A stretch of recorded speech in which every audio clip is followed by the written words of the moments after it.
नमस्कार। प्रादेशिक समाचार के साथ मैं पूनम करकेट्टा। पहले मुख्य समाचार। प्रधानमंत्री नरेंद्र मोदी ने वैश्विक तेल और गैस क्षेत्र के अधिकारियों और विशेषज्ञों को भारत में तेल और गैस क्षेत्र की खोज और विकास में भागीदार बनने के लिए किया आमंत्रित। टीकाकरण अभियान के अंतर्गत भारत 100 करोड़ कोविड रोधी टीका लगाने के करीब। झारखंड में 1 करोड़ 93 लाख से अधिक लोगों को लगे टीके। छठी जेपीएससी मामले में झारखंड हाईकोर्ट में एकल पीठ के फैसले को चुनौती देने वाली याचिका पर सुनवाई पूरी। फैसला सुरक्षित। और आज पुलिस स्मारक दिवस के मौके पर केंद्रीय गृह मंत्री अमित शाह नई दिल्ली में राष्ट्रीय पुलिस स्मारक पर शहीद पुलिसकर्मियों को देंगे श्रद्धांजलि। और अब समाचारों में आगे बढ़ने से पहले जरूरी संदेश। भारत कोविड टीकाकरण अभियान के अंतर्गत 100 करोड़ टीके लगाने का लक्ष्य हासिल करने के निकट है। ऐसे में आकाशवाणी उन सभी चिकित्सकों, नर्सों और अन्य स्वास्थ्य कर्मियों का अभिनंदन करता है जिन्होंने इस महत्वपूर्ण कार्य में योगदान दिया है। इसके साथ ही हम आप सभी को सतर्क करना चाहते हैं कि कोविड अभी गया नहीं है। हमारी आप सभी से अपील है कि यथाशीघ्र दोनों टीके लगवाएं और अन्य लोगों को टीके लगवाने के लिए प्रेरित करें। कृपया त्योहारों के समय इन 3 आसान उपायों का पालन अवश्य करें। मास्क लगाएं, 2 गज की सुरक्षित दूरी बनाए रखें, हाथ और मुंह साफ रखें। कोविड से संबंधित कोई भी जानकारी और मार्गदर्शन के लिए राष्ट्रीय हेल्पलाइन 011-2397-8046 और 1075 पर फोन करें। इसके अलावा राज्य हेल्पलाइन नंबर 104 डायल कर समस्या का त्वरित समाधान लिया जा सकता है। प्रधानमंत्री नरेंद्र मोदी ने कहा है कि भारत खुलेपन, आशावाद और अवसरों की भूमि है। यह नए विचारों, संभावनाओं और नवाचारों से भरी है। प्रधानमंत्री कल वीडियो कॉन्फ्रेंसिंग के माध्यम से वैश्विक तेल और गैस क्षेत्र के मुख्य कार्यकारी अधिकारियों और विशेषज्ञों के साथ बातचीत कर रहे थे। श्री मोदी ने कहा कि तेल क्षेत्र का ध्यान राजस्व अर्जन की तुलना में अधिक उत्पादन की ओर परिवर्तित हुआ है। उन्होंने कच्चे तेल के भंडारण सुविधा बढ़ाने की आवश्यकता पर जोर दिया। बातचीत में रिलायंस इंडस्ट्रीज लिमिटेड के अध्यक्ष एवं प्रबंध निदेशक मुकेश अंबानी, वेदांत लिमिटेड के अध्यक्ष अनिल अग्रवाल सहित दुनिया भर के उद्योग जगत के जाने माने लोगों ने हिस्सा लिया। सीईओ और उद्योगपतियों ने दूरदर्शियों और महत्वाकांक्षी लक्ष्यों के माध्यम से भारत में स्वच्छ ऊर्जा की ओर उठाए गए कदमों को लेकर प्रधानमंत्री की सराहना की। उन्होंने कहा कि भारत वैश्विक ऊर्जा आपूर्ति श्रृंखला निर्माण में महत्वपूर्ण भूमिका निभा सकता है। राष्ट्रव्यापी टीकाकरण अभियान के अंतर्गत देश 100 करोड़ टीका लगाने के करीब है। अब तक 99 करोड़ 12 लाख से अधिक कोविड रोधी टीके लगाए जा चुके हैं। वहीं झारखंड में टीकाकरण में तेजी लाने का हर संभव प्रयास किया जा रहा है। अब तक यहां 1 करोड़ 93 लाख 60 हजार से अधिक लोगों को कोविड रोधी टीके लगाए जा चुके हैं। 1 डोज लेकर निर्धारित समय पर दूसरा डोज नहीं लेने वालों की सूची तैयार की जा रही है ताकि उन्हें टीके की दूसरी खुराक दी जा सके। इधर कल देश भर में 14,623 नए मरीजों की पुष्टि हुई। वहीं 19,400 लोग संक्रमण से कल ठीक भी हुए। केंद्र सरकार कोविड महामारी के दौरान लोगों की सुविधा के लिए बनाई गई राष्ट्रीय स्तर की हेल्पलाइन नंबर के बारे में लोगों को जागरूक कर रही है। कोविड संबंधी सवालों के जवाब के लिए हेल्पलाइन है 1075, राज्य हेल्पलाइन 104, महिला और बाल विकास मंत्रालय की चाइल्ड हेल्पलाइन 1098, वरिष्ठ नागरिकों के लिए हेल्पलाइन 14567, मनोवैज्ञानिक सहायता के लिए नंबर है 0804611007, आयुष कोविड परामर्श हेल्पलाइन नंबर है 14443 और my GOV WhatsApp help desk number है 9013151515। और आइए अब सुनते हैं अमृत महोत्सव क्विज। आजादी का अमृत महोत्सव।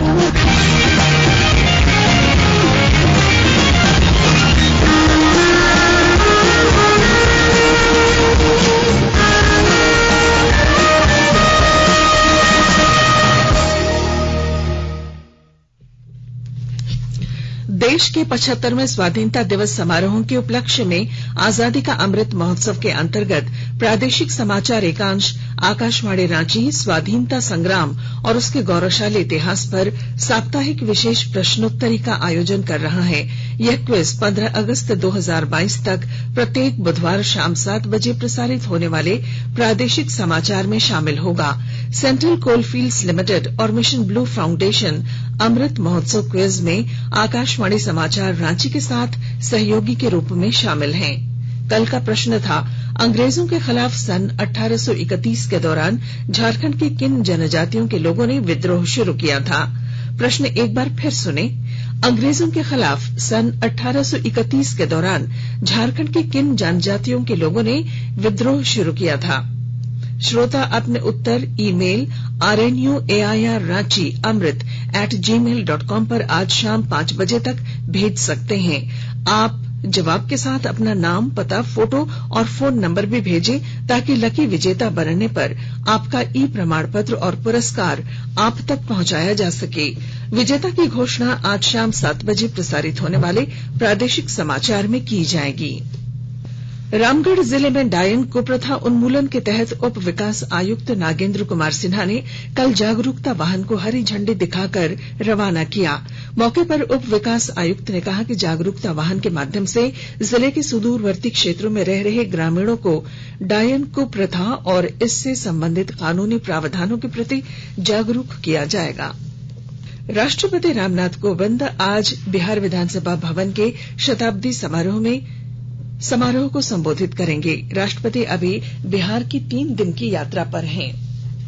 प्रधानमंत्री नरेंद्र मोदी आज सुबह 10:30 बजे वीडियो कॉन्फ्रेंसिंग के जरिए अखिल भारतीय आयुर्विज्ञान संस्थान एम्स नई दिल्ली के झज्जर परिसर के राष्ट्रीय कैंसर संस्थान में इंफोसिस फाउंडेशन विश्राम सदन का उद्घाटन करेंगे।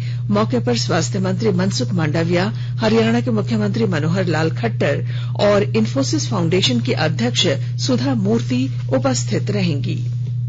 आकाशवाणी के ताजा तरीन समाचारों के लिए आप हमारी वेबसाइट newsonair.com पर लॉग ऑन कर सकते हैं। ताजा समाचार Twitter handle @AIR News Alerts और Facebook page all India radio news पर भी उपलब्ध है। आप प्रादेशिक समाचार एकांश के ट्विटर हैंडल @AIR News_Ranchi और फेसबुक, इंस्टाग्राम पेज तथा YouTube channel AIR News Ranchi पर भी हमारे बुलेटिन सुन सकते हैं। प्रादेशिक समाचार आप आकाशवाणी रांची से सुन रहे हैं और अब पेश हैं कोरोना से बचाव के कुछ संदेश।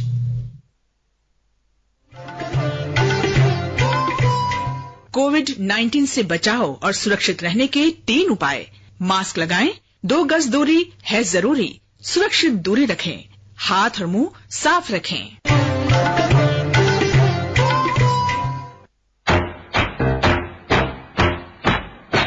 चलो मिलकर एक शुरुआत करें, चलो एक फैसला आज करें, मास्क नहीं तो टोकेंगे, कोरोना को रोकेंगे।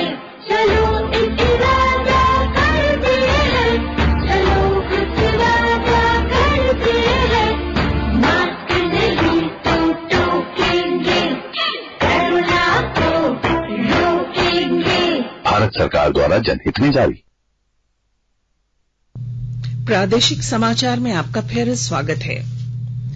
झारखंड उच्च न्यायालय ने 6ठी जेपीएससी परीक्षा मामले में एकल पीठ के आदेश को चुनौती देने वाली याचिका पर सुनवाई पूरी करने के बाद फैसला सुरक्षित रख लिया है। मुख्य न्यायाधीश डॉ रवि रंजन और न्यायाधीश सुरजीत नारायण प्रसाद की खंडपीठ में सुनवाई पूरी हुई। सफल अभ्यर्थियों के अधिवक्ता सुमित गाड़ोदिया ने बताया कि विज्ञापन की शर्तों और नियमावली के अनुसार 6ठी जेपीएससी परीक्षा और रिजल्ट की प्रक्रिया पूरी हुई है, इसमें किसी प्रकार की गड़बड़ी नहीं हुई है।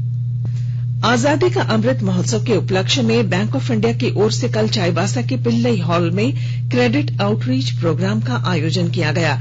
कार्यक्रम में मंत्री जोबा मांझी ने कहा कि राज्य सरकार बैंकों के माध्यम से ग्रामीणों को सशक्त बनाना चाहती है। इस दौरान उन्होंने जिले के 1599 लाभुकों के बीच 25 करोड़ 98 लाख रुपए का ऋण का वितरण किया। उपायुक्त अनन्या मित्तल ने कहा कि जो लोग वित्तीय साक्षर नहीं हैं उन्हें बैंक जानकारी देने की बजाय उनके ऋण आवेदन को अस्वीकृत कर देते हैं। इसमें सुधार की जरूरत है। इससे बैंक, ग्राहक और जिला तीनों को फायदा होगा। चतरा जिले के इटखोरी में वृहद पेयजल आपूर्ति योजना का निर्माण शीघ्र होगा।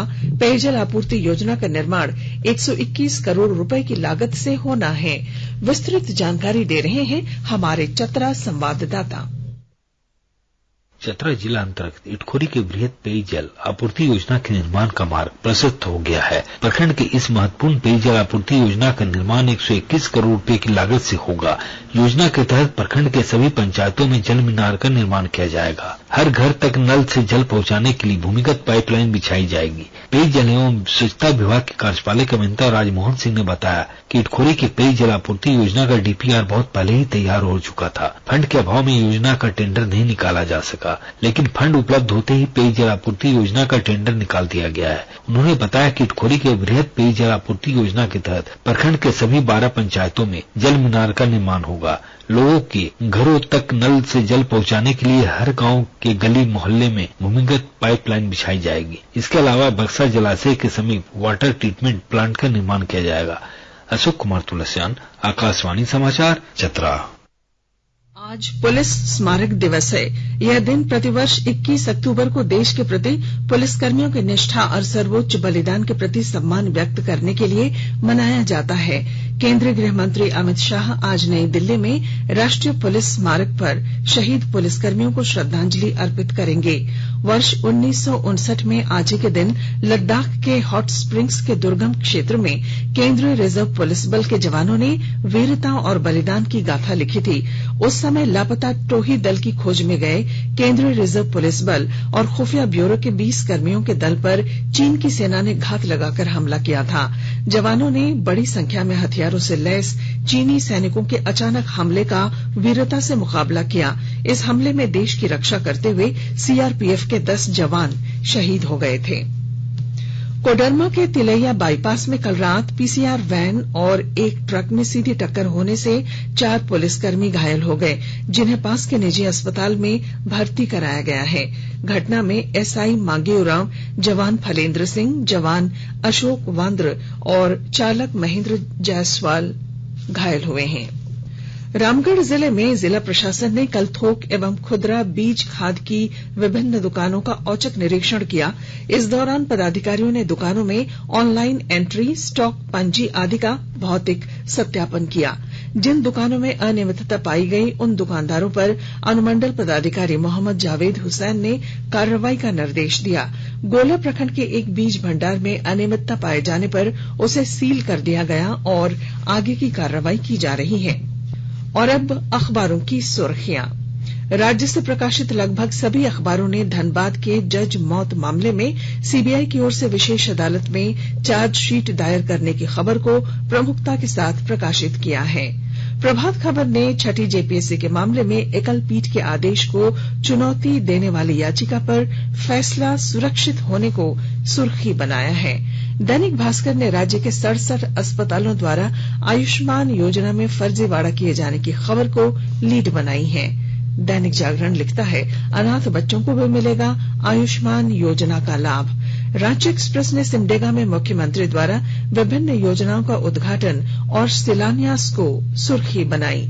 अंग्रेजी में प्रकाशित द टाइम्स ऑफ इंडिया ने राजधानी रांची में पेट्रोल डीजल 100 रुपए के पार की खबर को पहले पन्ने पर जगह दी है, जबकि हिंदुस्तान टाइम्स ने कोविड का दूसरा डोज नहीं लेने वाले राज्य के 12 लाख लोगों की सूची तैयार करने संबंधी खबर को प्रमुखता से प्रकाशित किया है। और अब अंत में मुख्य समाचार एक बार फिर। प्रधानमंत्री नरेंद्र मोदी ने वैश्विक तेल और गैस क्षेत्र के अधिकारियों और विशेषज्ञों को भारत में तेल और गैस क्षेत्र की खोज और विकास में भागीदार बनने के लिए किया आमंत्रित। टीकाकरण अभियान के अंतर्गत भारत 100 करोड़ कोविड रोधी टीके लगाने के करीब, झारखंड में 1 करोड़ 93 लाख से अधिक लोगों को लगे टीके। छठी जेपीएससी मामले में झारखंड हाईकोर्ट में एकल पीठ के फैसले को चुनौती देने वाली याचिका पर सुनवाई पूरी, फैसला सुरक्षित। और आज पुलिस स्मारक दिवस के मौके पर केंद्रीय गृह मंत्री अमित शाह नई दिल्ली में राष्ट्रीय पुलिस स्मारक पर शहीद पुलिसकर्मियों को देंगे श्रद्धांजलि। और इसके साथ ही आकाशवाणी रांची से प्रादेशिक समाचार का ये बुलेटिन समाप्त हुआ। नमस्कार। घर में रहिए, सुरक्षित रहिए और सुनते रहिए आकाशवाणी।